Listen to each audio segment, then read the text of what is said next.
Welcome in JCC and JCC class.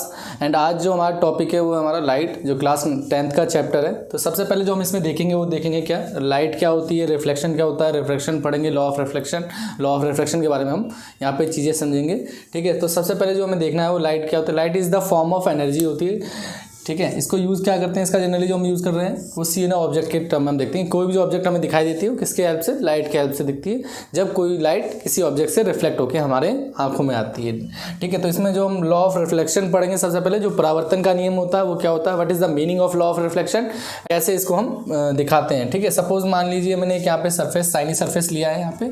ठीक है, Saini surface जहाँ पे हम क्या करते हैं, पर्टिकुलर एक लाइट की जो बीम है या एक लाइट की सोर्स से हम यहाँ पे अगर इस पर्टिकुलर जो हमारा सरफेस है उस पर इंसाइड करवाते हैं। इंसाइड का मतलब होता है इस पर डालना। ठीक है, तो इस जो हम रे डालते हैं उसको हम बोलते हैं इंसिडेंट रे, एंड जो रिफ्लेक्ट होती है उस सरफेस से टकराने के बाद उसको हम बोलते हैं रिफ्लेक्टेड रे, एंड जो इसके बीचों बीच जो एक लाइन होती है उसको हम बोलते हैं नॉर्मल। और ये जो लॉ ऑफ रिफ्लेक्शन में बताता है वो क्या बताता है कि जो ये incident ray, reflected ray and normal जो होती है वो लाई करती है किसमें, एक सेम प्लेन में लाई करती है। लाइन है सेम प्लेन। इसके बाद जो सेकंड जो हमारा सेकंड जो हमारी लाइन बताती है लॉ ऑफ रिफ्लेक्शन में, वो बताती है कि जो एंगल ऑफ इंसिडेंस और एंगल ऑफ रिफ्लेक्शन हमारा इक्वल होता है। यहाँ आप लोग देख सकते हो एंगल ऑफ इंसिडेंट हमारा जो होता है, इंसिडेंट एंगल और रिफ्लेक्टेड एंगल हमारा इक्वल होता है, आई इक्वल टू आर होता है। एग्जाम्पल के लिए हम कोई भी साइनी सरफेस ले सकते हैं जहाँ पे हमारा उसका एंगल इक्वल होगा, किसमें, जब वो रिफ्लेक्शन शो करता है। इसके बाद हम देखते हैं what is the meaning of reflection and हमारा लॉ ऑफ रिफ्लेक्शन क्या है। तो रिफ्लेक्शन क्या बताता है, it tell us about the light behaviour in one medium to another medium. क्या बात कर रहा है कि ये हमें बताता है, क्या बिहेवियर बताता है किसका, लाइट का, in one medium to the another medium. एक मीडियम से दूसरे मीडियम में जब कोई लाइट एंटर करती है तो वो लाइट के बिहेवियर को बताता है, कैसे वो चेंज करता है। तो उसकी बात हमारा रिफ्लेक्शन में करते हैं। और इसका मतलब क्या है बिहेवियर का, what is the meaning of behaviour का मतलब कि कोई भी जो लाइट हमारी किसी एक मीडियम से दूसरे मीडियम में जब एंटर करती है तो उसकी स्पीड ऑफ लाइट में चेंजेस आता है, उसकी स्पीड ऑफ लाइट में कुछ बदलाव आते हैं। उसको हम कैसे मेजर करते हैं, क्या किस पे डिपेंड होती है, वो डिपेंड अपन हमारी मीडियम पे करती है, वो मीडियम के ऊपर डिपेंड करती है। और मीडियम हमारे कितने तरह के होते हैं, दो तरह के हमारे मीडियम प्रेजेंट होते हैं, रेयर मीडियम, डेंसर मीडियम।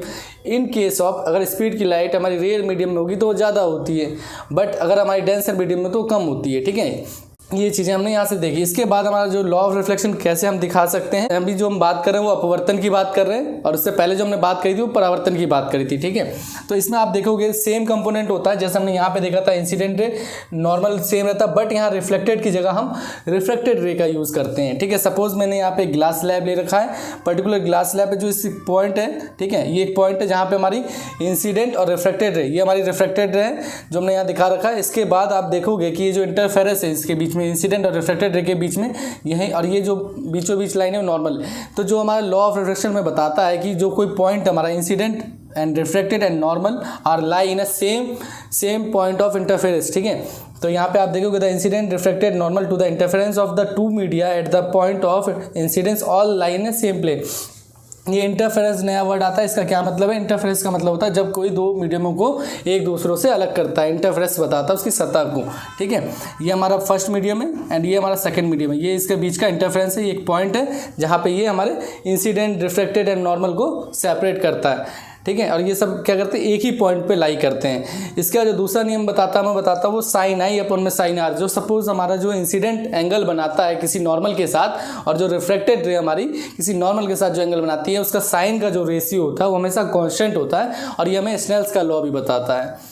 अभी हम लोगों ने लॉ ऑफ रिफ्रैक्शन के बारे में देखा था, और उसमें हमने जो पढ़ा था कि मीडियम के बारे में पढ़ा था कि मीडियम हमारे दो तरह के हमने उसमें देखा था डिपेंड, रेयर मीडियम और डेंसर मीडियम। ये क्या करते थे, जनरली हम देखते थे कि जो रिफ्रैक्शन है उसमें हमारी स्पीड ऑफ लाइट को बताता था कि हमारी किसी भी मीडियम में स्पीड ऑफ लाइट कितनी ज़्यादा होगी या कम होगी, और ये किस बात पर निर्भर करता था, डिपेंड करता था, मीडियम की डेंसिटी पे डिपेंड करता था। और उसमें हमें दो तरह के मीडियम पढ़े थे, रेयर मीडियम और डेंसर मीडियम। इसका क्या मतलब था, डेंसर, रेयर मीडियम और डेंसर मीडियम का सबसे पहले आप लोगों को इस चीज़ों के लिए डेंसिटी के बारे में पता होना चाहिए। What is the meaning of density. Density होती थी मास अपन में वॉल्यूम की बात करते थे हम, किसी भी मैटर की जो हम डेंसिटी की बात करते थे वहाँ पे मास अपॉन वॉल्यूम देखते थे। और जो मैटर होते थे हमारे, जो हमने पढ़ा था क्लास 9 का first chapter matter in our surrounding में, वो हमारा सॉलिड, लिक्विड और गैसेस में होता था। On the basis of the density के बीच में हम कह सकते थे कि सॉलिड में सबसे ज़्यादा डेंसिटी होती थी, उससे कम लिक्विड में, एंड देन उससे कम हमारी गैसेस में होती थी। इस रेफरेंस में हम क्या बताते थे कि जो स्पीड की जो लाइट होती थी, स्पीड ऑफ लाइट होती थी, वो किस पे डिपेंड करती थी? मीडियम की डेंसिटी पे डिपेंड करती थी। इसका क्या मतलब है? सपोज अगर मीडियम की डेंसिटी ज़्यादा होती है तो हमारी स्पीड ऑफ लाइट हमारी कम होती है। सपोज अगर हम यहाँ कहते हैं कि जो हमारी मीडियम की डेंसिटी अगर कम हो तो हमारी जो स्पीड ऑफ लाइट है वो ज़्यादा हो जाती है, ठीक है। और यही हमारी डेंसिटी को बताता था। रेयर मीडियम का मतलब है डेंसिटी जहाँ पे हमारी कम होती थी मीडियम की, और डेंसर मीडियम की डेंसिटी ज़्यादा होती थी। जो हमारी speed of light in air होती है वो हमारी कितनी होती है? 3 × 10⁸ मीटर पर सेकंड। ये इक्विवेलेंट होती है हमारी वैक्यूम के, ठीक है। मैक्सिमम जो होती है हमारी वैक्यूम में होती है, देन हम एयर की बात करते हैं। रिफ्रैक्शन को हम थोड़ा सा डायग्राम के हेल्प से समझेंगे कि इसमें हमने क्या देखा था कि जब कोई इंसिडेंट रे हमारी किसी इंटरफेस पॉइंट पे आती है, यहाँ पे इंटरफेस के पॉइंट पे जहाँ पे हमारी इंसिडेंट रे रिफ्रैक्टेड एंड हमारा जो नॉर्मल वो एक ही पॉइंट पे लाई करती है, ठीक है। इसके बाद हमने क्या देखा था उसमें कि जो हमारा रिफ्रैक्टेड रे है किस केस में टूवर्ड द नॉर्मल जाएगी, नॉर्मल के पास जाएगी, एंड किस कंडीशन में हमारा अवे फ्रॉम द नॉर्मल जाएगी। आप देखोगे कि एक चीज़ आपने पढ़ी होगी कि जो हमारी लाइट होती है वो ऑलवेज स्ट्रेट लाइन में ट्रैवल करती है। उसकी टेंडेंसी ये है कि स्ट्रेट लाइन में ट्रैवल करे। बट इन केसेस ऑफ जब वो एक मीडियम से दूसरे मीडियम में ट्रैवल करती है, वो अपनी डायरेक्शन से वो थोड़ा सा बैंड हो जाती है। कहाँ?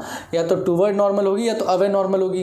तो ये कैसे डिपेंड करता है? सपोज़ मैंने कहा कि अगर कोई लाइट हमारी रेयर मीडियम से डेंसर मीडियम की तरफ आ रही है, तब वो क्या करेगी? वो हमारी टूवर्ड द नॉर्मल आ जाएगी। लेकिन जब कभी कोई हमारी डेंसर मीडियम से रेयर मीडियम में जाएगी तो अवे फ्रॉम द नॉर्मल चली जाती है। क्यों? क्योंकि वहाँ पर उसकी डेंसिटी ज़्यादा होती है। रेयर मीडियम में हमारी डेंसिटी क्या होगी? कम होती है। सपोज़ यहाँ पे डेंसिटी कम है तो वो ईजिली हमारा एक जो स्ट्रेट लाइन में फ्लो करेगी travel. But in cases of जहाँ पे डेंसिटी ज़्यादा होगी वो टेंडेंसी करेगी कि वो बैंड हो जाएगा, नॉर्मल की तरफ बैंड होता है, ठीक है। इसके बाद हम देखेंगे, जबकि डेंसर वाले में केसेस में देखा था, डेंसर केसेस में ऑलरेडी वो स्ट्रेट लाइन में ट्रैवल नहीं कर रही, बट जैसे ही वो अगेन अपनी रेयर मीडियम में आती है जहाँ पे डेंसिटी कम है मीडियम की, वो ईजिली ट्रैवल करने लगती है स्ट्रेट लाइन में, इसलिए वो अवे फ्रॉम द नॉर्मल हो जाती है, ठीक है। आई होप आप सभी को ये सारी चीज़ें समझ में आई होंगी, और thank you so much video देखने के लिए आप सभी का।